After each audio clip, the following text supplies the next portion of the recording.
If you have questions or suggestions for future podcasts, please submit them in the comment section below. Don't forget to like, share, and subscribe. ChatGPT has assumptions. Hi, I'm Dave Arnott, the Christian Economist. Toward the end of last semester, I wrote to my dean in the College of Business, I either have the best student in the history of our program, or he's using ChatGPT to write his essay answers. After noticing some similarity in a few students' essays, I got something of a sense for what was written by students and what was written by the bot. I had asked a strategy question, and the guilty answers contained more financial information than I had asked for.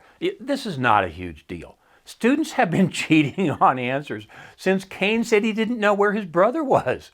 Keeping up with cheating is what we do as teachers and professors.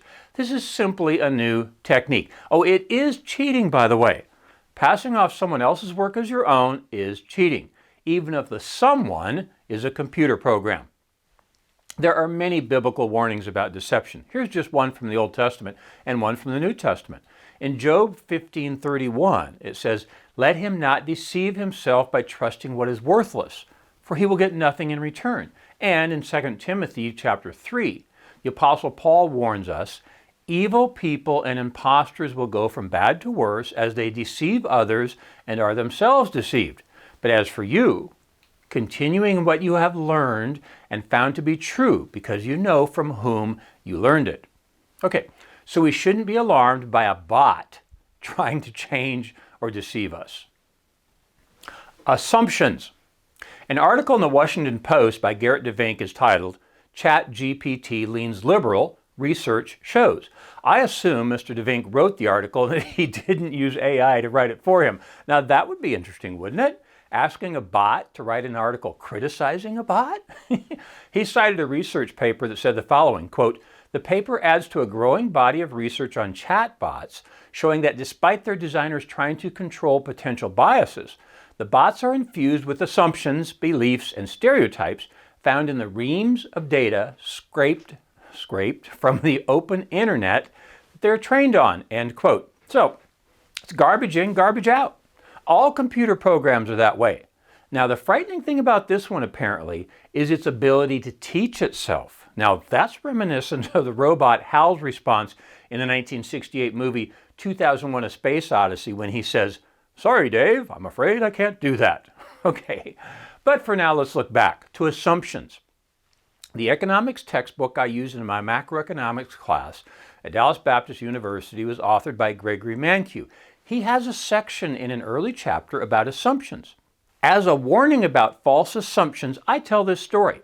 I bought this painting while waiting for the Vaporetto, that's the water bus, in Venice, Italy. Now, in 1609, Galileo hauled the Doge, that's the governor of the city-state of Venice, up the 323 steps of San Marco Tower to show him what he'd found in the night sky using his newly refined telescope.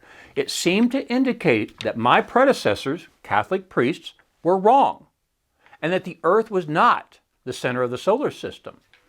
Galileo was tried by my predecessors again, who claimed to contain all of the information of the world at the time. He tried to defend himself by saying it was only a theory and he didn't really believe it. Well, he spent the rest of his life under house arrest. The message was pretty clear.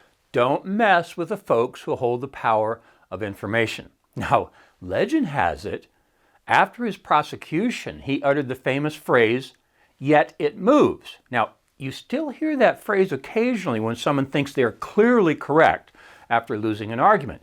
Maybe like a reasonable person who does the math and finds that the Inflation Reduction Act actually caused inflation. Okay, but I digress. Okay, the point is this. Assumptions matter. Where you start has a lot to do with where you end up. That's why the Christian worldview is so important. If you don't believe people are fallen, you end up in the wrong place with economic policies that don't work.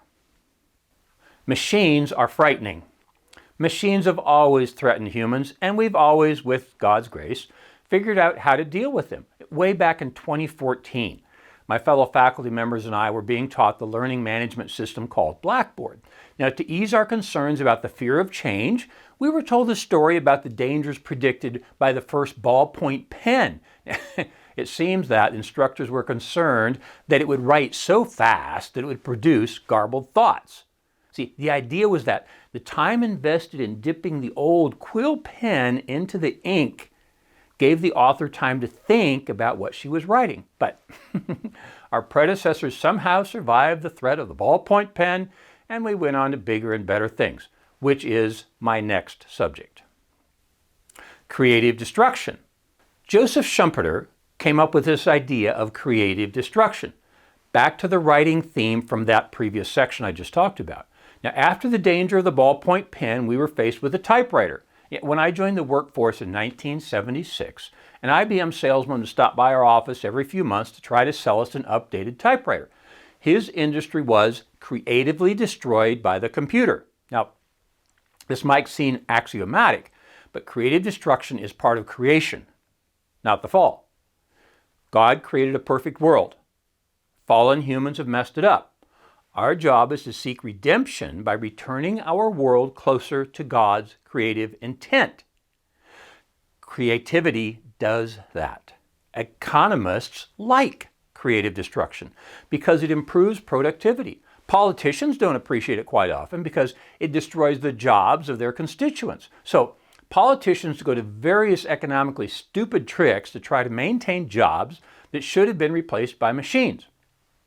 Now, Indians understand creative destruction very well. They even have a god for it. There are hundreds of gods in Hinduism, and I get lost quickly. But I always return to the main three. Brahma was the creator god, Vishnu is the sustainer god, and Shiva is the destroyer god. She's our subject today. They are quick to point out that Shiva's work is good. She has to destroy the old so the new can come about. That's actually pretty good philosophy, which aligns quite well with Christian economics. We liked it when tractors replaced oxen, when printed newspapers replaced the town crier, and telegraph creatively destroyed the Wells Fargo stagecoach. We all got richer because of it. Of course, some people lost their jobs. That's always the case. And flexible economies always outperform static ones. One of the main reasons the U.S. has the greatest economic machine in human history is directly traceable to our flexibility. When whales got scarce, John Rockefeller creatively destroyed the whaling industry with kerosene. Then Henry Ford replaced the horse and wagon with the horseless carriage. The examples go on. And so does our economy. It keeps going on and on. The antidote. I made a technological upgrade in my podcast from audio to video at podcast number 72.